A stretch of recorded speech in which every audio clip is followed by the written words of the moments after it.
नमस्कार दोस्तों। आज हम एक बार फिर आपके बीच इंग्लिश ग्रामर का अगला टॉपिक लेके उपस्थित हैं। हम लोगों ने चर्चा किया था कि सिंथेसिस क्या होता है। दो या दो से अधिक सेंटेंस को जोड़ना सिंथेसिस कहलाता है और ये तीन तरह के सेंटेंस फॉर्म करता है। या तो सिंपल सिंपल जोड़ करके सिंपल सेंटेंस बनाया जाए, या दो सिंपल सेंटेंस को जोड़ करके एक कॉम्प्लेक्स सेंटेंस बनाया जाए, या दो सेंटेंस को जोड़ के एक कंपाउंड सेंटेंस बनाया जाए। तो आज हम बात करेंगे कॉम्प्लेक्स सेंटेंस का, जो तीन पार्ट होता है। हमने सिंथेसिस में देखा था फॉर्मेशन ऑफ कॉम्प्लेक्स सेंटेंस, और इसमें तीन होता है, एक नाउन क्लॉज, एडजेक्टिव क्लॉज और एक होता है एडवर्ब क्लॉज। यानी नाउन क्लॉज हम देख चुके हैं, एडजेक्टिव क्लॉज भी हम पढ़ चुके हैं। आज हम पढ़ेंगे एडवर्ब क्लॉज क्या होता है। अच्छा, एडवर्ब किसे कहते हैं? जो वर्ब को क्वालिफाई करे, ऐसे वर्ड्स है ना, जो वर्ब को क्वालिफाई करे वो एडवर्ब कहलाता है।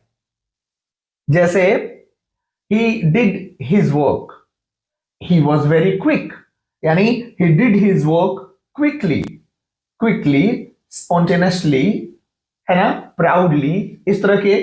तो ऐसे वर्ड्स आते हैं जो हमें एडवर्ब की तरह से जिन्हें हम यूज करते हैं। तो एडवर्ब क्लॉज की हम बात करेंगे। एक्चुअली में एडवर्ब क्या होता है मैंने आपको बता दिया। देखिए, कॉम्प्लेक्स सेंटेंस में दो पार्ट होते हैं। पहला होता है प्रिंसिपल क्लॉज और एक होता है सबऑर्डिनेट क्लॉज। वो आगे पीछे हो सकते हैं, यानी प्रिंसिपल क्लॉज में एक सब्जेक्ट एक वर्ब होगा और सबऑर्डिनेट क्लॉज में भी एक वर्ब होगा। ठीक है, तो इस तरह से हम बात करेंगे। आगे थोड़ा चलते हैं, अगला स्टेप लेते हैं। देखिए, करें कि use of adverb clause in formation of complex sentence, यानी हम बात करेंगे एडवर्ब क्लॉज की। एडवर्ब क्लॉज की हम चर्चा करेंगे।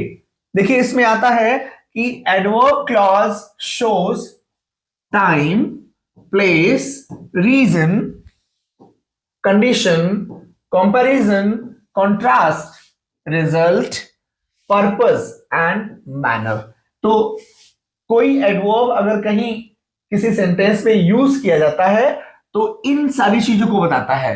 टाइम बताएगा, प्लेस बताएगा, या रीजन बताएगा, कंडीशन बता सकता है, कंपैरिजन, कंट्रास्ट, रिजल्ट, है ना, पर्पस और मैनर। तो यानी इन सारे कंडीशन में जो वर्ड यूज होंगे या जो कंजंक्शन यूज होगा वो बनाएगा हमारा, क्या बनाएगा? वो हमारा बनाएगा एडवर्ब क्लॉज। अच्छा, तो for the same we use different conjunctions. Different conjunction हम यूज करते हैं, ठीक है। यानी हम कंजंक्शन की बात करेंगे, जैसे मान लीजिए टाइम को रिप्रेजेंट करने की बात करें तो टाइम को व्हेन, व्हेनेवर, व्हाइल या टिल, ये सब किसको रिप्रेजेंट कर रहे हैं? ये सब टाइम को रिप्रेजेंट कर रहे हैं, ठीक है। थोड़ा सा और आगे चलते हैं, देखते हैं। करा कि use of conjunction showing time. लीजिए, टाइम की बात आ गई, हम टाइम की चर्चा कर रहे थे। टाइम को जो रिप्रेजेंट करते हैं, एक है व्हेनेवर, फिर आता है व्हेन भी उसी में आता है, whenever, when, while, till, until, before, after, as long as soon as और since। ये सभी कंजंक्शन क्या शो करते हैं?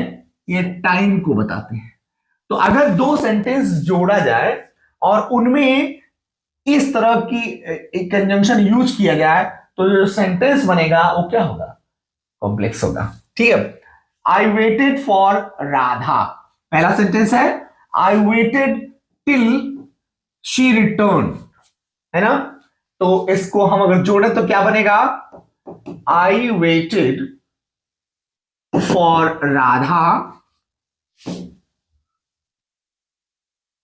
Till she returned. ये देखिए, हो गया। आई वेटेड फॉर राधा, ये प्रिंसिपल क्लॉज है, टिल जोड़ के बनाए हैं, टिल शी रिटर्न ये सबऑर्डिनेट क्लॉज है। मुझे लग रहा है कि ये बात क्लियर हो गई होगी। अगला सेंटेंस देखिए, I had done my work, है ना, ठीक है।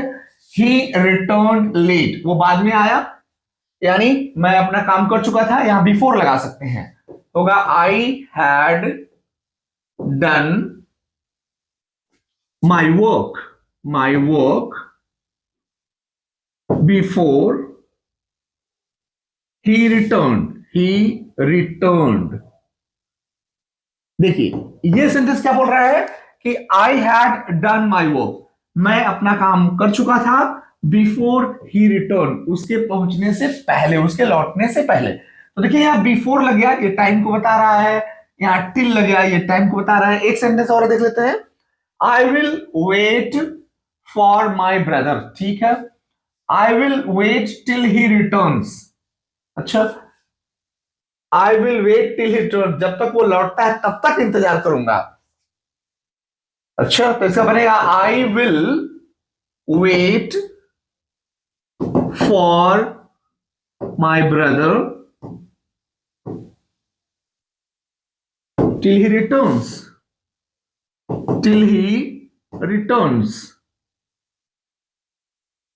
एकदम सही है। मैं अपने भाई का इंतजार करूंगा, वो लौटता है तब तक इंतजार करूंगा, यानी मैं अपने भाई का इंतजार करूंगा जब तक वो लौटता है। तो इस तरह से हमने देखा कि use of conjunction showing time कैसे लगाते हैं, कॉम्प्लेक्स सेंटेंस बनाते हैं। देखते हैं next part.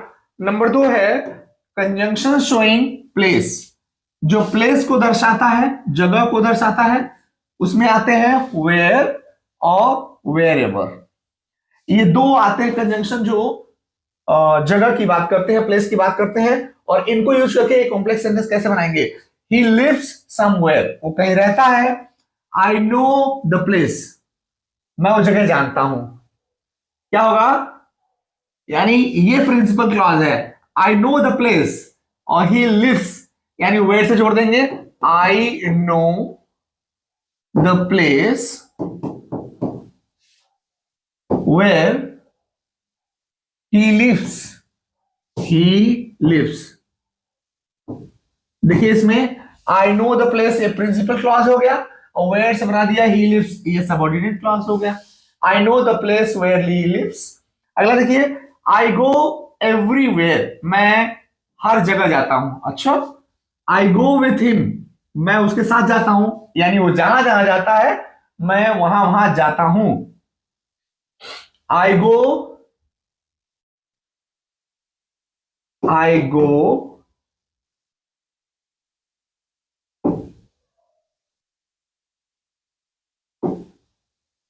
with him, I go with him, ये प्रिंसिपल क्लॉज हो गया। wherever he goes, ही के साथ है, he goes, क्या बनेगा,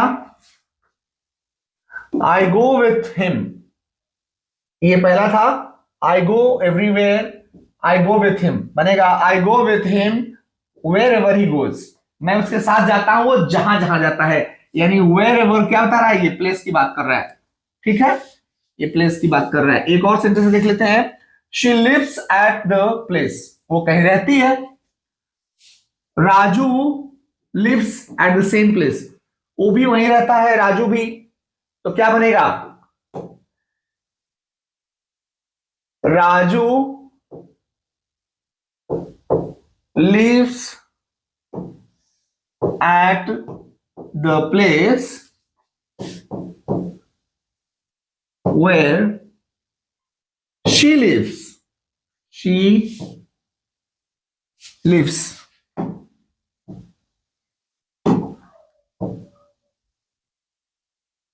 है ना।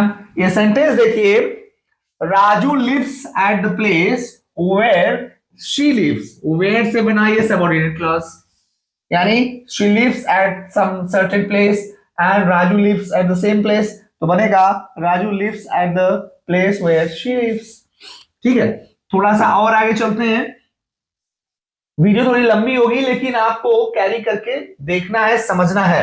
अगला है कंजंक्शन शोइंग रीजन, जो रीजन को बताए वो कंजंक्शन हम कौन कौन से होते हैं, बिकॉज होता है, सिंस होता है और एज होता है ना।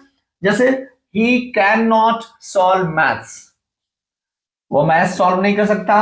The teacher has not taught maths, तो टीचर ने मैथ्स नहीं पढ़ाया है, तो यानी रीजन तो दिखा रहा है।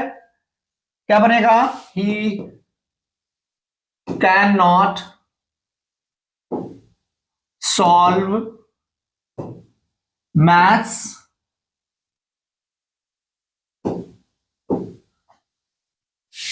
he cannot solve maths as his teacher has not taught। देखिए सेंटेंस देखिए, he cannot solve मैथ्स तो सॉल्व नहीं कर सकता, as his teacher has not taught, क्योंकि टीचर ने पढ़ाया नहीं है। तो देखिए दो वर्ब हो रहा है, he cannot solve एक हो गया, और as his teacher has not taught ये सेकंड वाला है, और सेकंड वाला क्या है? सबऑर्डिनेट क्लॉज है। इस तरह से एक और लगा बना सकते थे कि he cannot solve maths because the teacher has not taught maths, यानी because the teacher has not taught, दोनों जगह मैथ्स लिखने की जरूरत नहीं है। तो दो बन सकते थे इसके।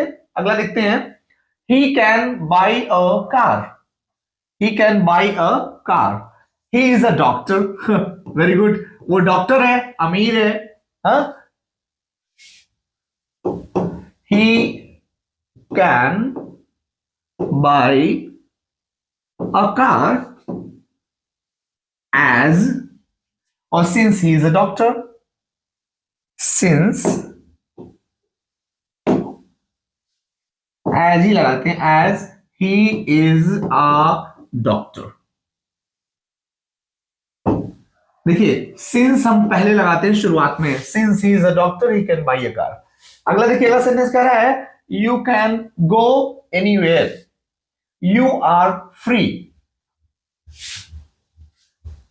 you can go anywhere because you are free, है ना? you can go anywhere because you are free। ये देखिए, तो ये बना थर्ड वाला, you can go anywhere because you are free. इसको बिकॉज से जोड़े, रीजन दिखा रहा है। हम रीजन की बात कर रहे थे, अगले पॉइंट की ओर चलते हैं। देखिए कंजंक्शन की हम बात कर रहे हैं, और चूंकि बना रहे हैं कॉम्प्लेक्स सेंटेंस यूजिंग कंजंक्शन। कौन सा कंजंक्शन? ये कंडीशन की बात करेगा। कंडीशन में कंडीशन शो करने के लिए कौन कौन से कंजंक्शन लगते हैं? इफ लगता है, अनलेस लगता है, और इन केस लगता है ना? इन केस ऑफ लगा देते हैं, इन केस ऑफ। अगला है वर्क हार्ड, कठिन परिश्रम करो, यू विल गेट सक्सेस, तुम सफल हो जाओगे। यानी इफ से बन जाएगा, if you work hard comma you will get success, you will get success. ठीक है, बन गया, पहले का बन गया, if you work hard you will get success. दूसरे में देखते हैं, कहा कि आई विल नॉट हेल्प हिम, मैं उसकी मदद नहीं करूंगा, मैं उसकी मदद नहीं करूंगा। I will not help him. अगला है he will not ask for it. ओ, अब वो पूछेगा भी नहीं, यानी मैं उसकी मदद नहीं करूंगा जब तक वो नहीं पूछेगा। अब समझ में आया, तो क्या बनेगा? I will not help him unless he ask for it। अब देखिए कितना जबरदस्त बना। देखिए I will not help him, principal clause, unless he ask for it, जब तक वो मदद नहीं मांगता है मैं उसकी मदद नहीं करूंगा। तो बहुत जबरदस्त बन रहा है। देखिए अगला सेंटेंस देखते हैं, he will win the race, वह रेस जीत जाएगा, in case he work hard, बहुत आसान है। He will win the race in case he works hard, तो क्या बनेगा? If he works hard, in case से भी बन सकता था, हम इफ से बना रहे हैं। If he works hard, comma, he will win the race. He will win the race. Win the race. देखिए, इस तरह से आपने कंजंक्शन शोइंग कंडीशन देख लिया। हम अगले पार्ट की ओर चलते हैं। नेक्स्ट पार्ट है कंपैरिजन शोइंग कंजंक्शन। कुछ कंजंक्शन कंपैरिजन दिखाते हैं, तुलना दिखाते हैं। दैन लगता है, सो लगता है, एज या सो एज लगता है, और इनको मिला के बनाते हैं एज सो एज, तो हमारा बन जाता है कॉम्प्लेक्स सेंटेंस। जैसे मोनिका, मोनिका इज ब्यूटीफुल, है ना।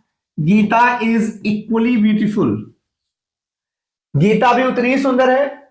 एक सेंटेंस नहीं बनाना है, दो सेंटेंस बनाने हैं, और लेकिन प्रिंसिपल क्लॉज होना चाहिए। क्या होगा? मोनिका इज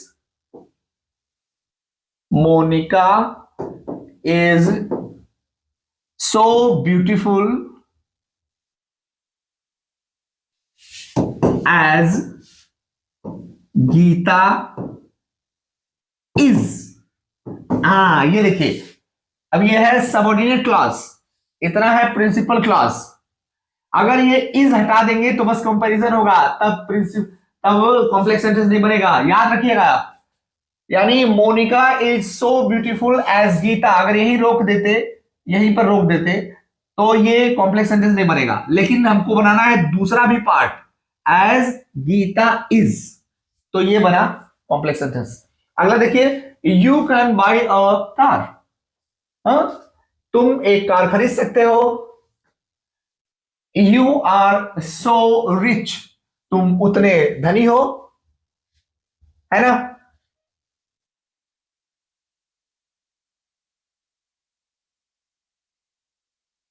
यू आर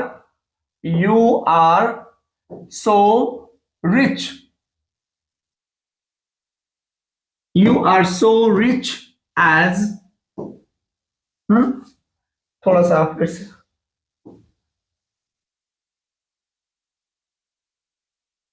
ऐसे बनाइए दूसरे हिसाब से। As you are so rich, as you are so rich, you can buy a car. You can buy a car. देखिए, एक कॉम्प्लेक्स सेंटेंस है। You are so rich, ये है subordinate clause. You can buy a car, ये है principal clause. पहले भी लगा के बना सकते थे, मैंने बाद में कर दिया उसको। अगला देखिए, Mohan is not tall, Sohan is taller. So as लगा देते हैं, नेगेटिव सेंटेंस है। So Mohan is not so tall as Sohan is. Mohan is not so tall as Sohan is.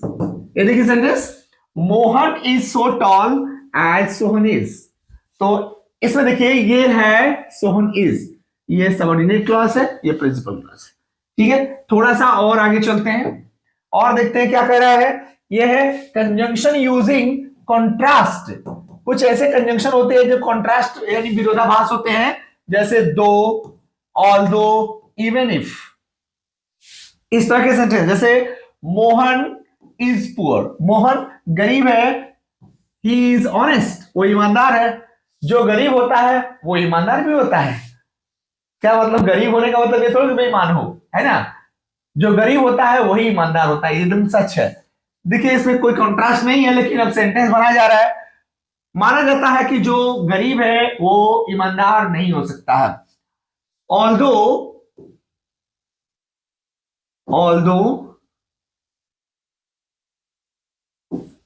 Mohan is poor, Mohan is poor, comma he is honest, he is honest. देखिए बन गया,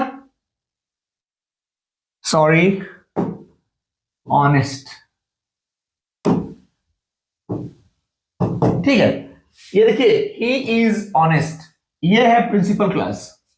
although से बनाए हैं, ऑल्दो मोहन इज पुअर, ये है सबऑर्डिनेट क्लास। आगे देखते हैं, you can not by a car, तुम एक कार नहीं खरीद सकते।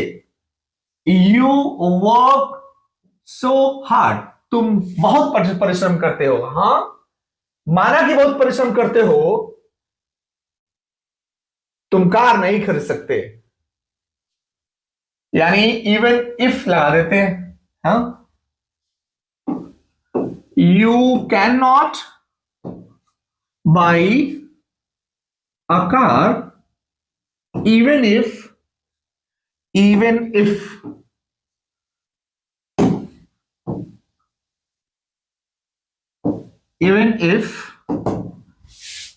you work so hard, you work so hard।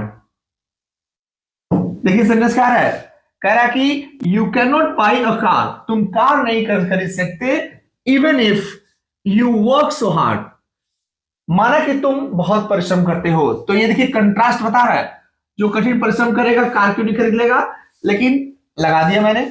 तो इवन इफ के साथ ये दूसरा सेंटेंस सबऑर्डिनेट क्लॉज बन गया।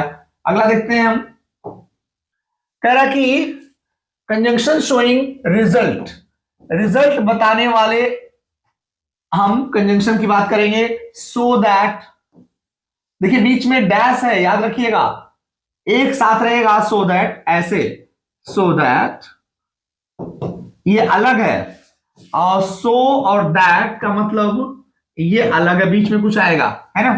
तो इसको याद रखिएगा। अभी हम इसकी चर्चा आगे बढ़ रहे हैं। कह रहा कि ही इज वेरी फैट, वह बहुत मोटा है। He can not run fast, मतलब इतना मोटा है कि दौड़ नहीं सकता, तो बनेगा he is so fat that लगा दिया। देखिए so और that के बीच में फैट आ गया, so और that के बीच में fat. he is so fat that he cannot run fast, he cannot run fast।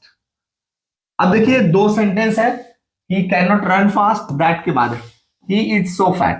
ठीक है, समझ लीजिए आप अपने मन से। He is very weak, वह बहुत कमजोर है। He cannot win the race, race नहीं जीत सकता, तो वही लग जाएगा। He is so weak, he is so weak that he cannot win the race, he cannot win the race।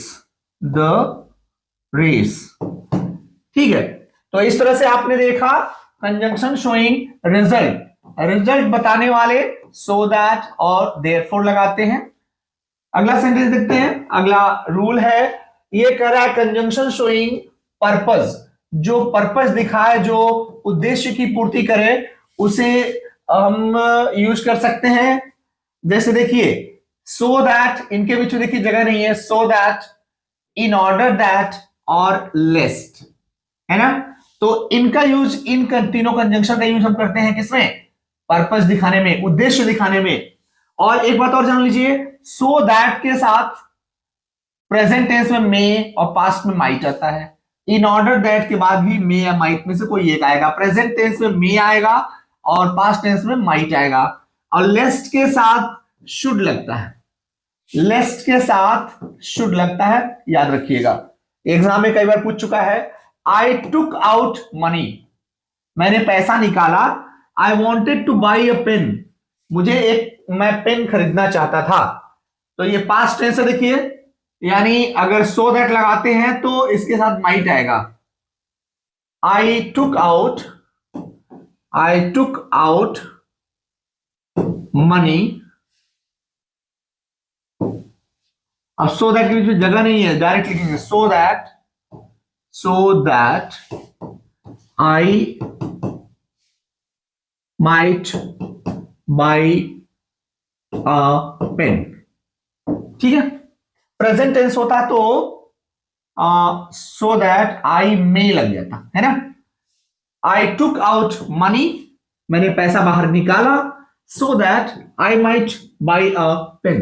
अगला सेंटेंस देखिए कह रहा है कि he went to hotel, वो होटल गया है ना। he wanted to stay there, वो वहां ठहरना चाहता था, तो क्या होगा, he went to hotel in order that he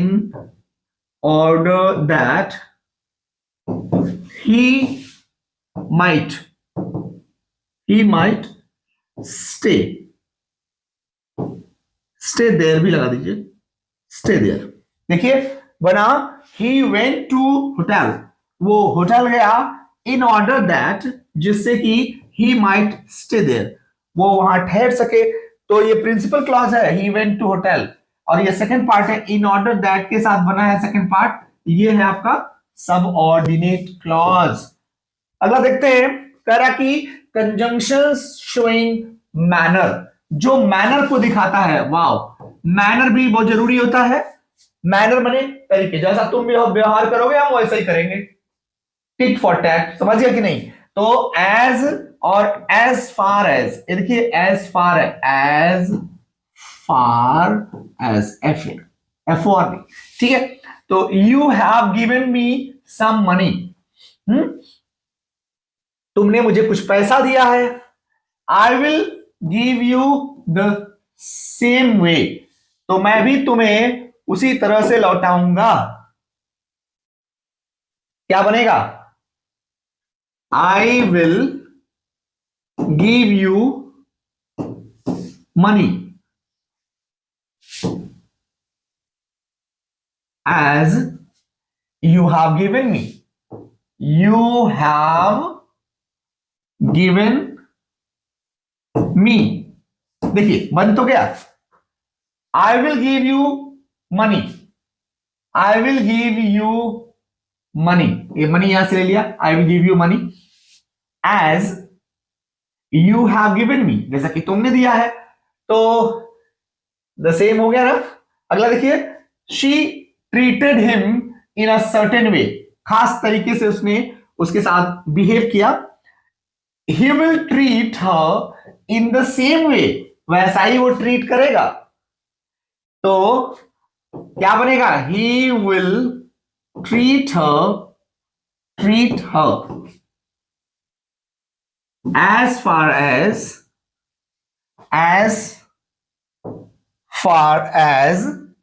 she has